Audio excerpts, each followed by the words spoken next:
Hi guys! Welcome to my mini vlog! And for today's video, samahan niyo ako na bisitahin at tingnan ang pagtatayuan ng booth namin bukas. Dahil nga guys, malapit na ang aking sasalihan. So ito na nga, ilang araw na lang at malapit na mag-umpisa ang UP Fem Fair. And super excited na talaga ako guys. As in, excited na rin akong kumita, excited na akong maging busy, at may stress. Charis, sali guys, taon-taon talaga akong sumasali dito.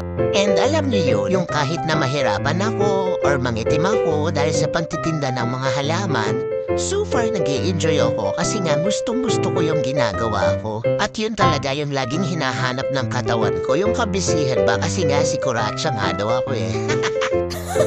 Joke! Na-adapt ko lang talaga yung pagiging masipag ng nanay ko. Wow!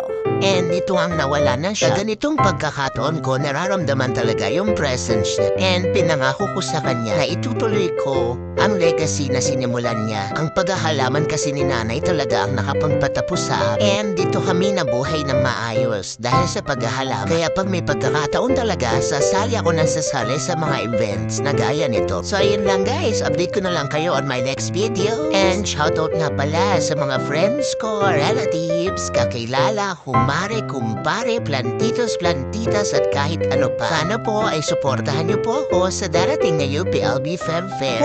Pwede naman po tumawad, wag lang pong sagad. So yun lang guys. See you in my next vlog. Mwah!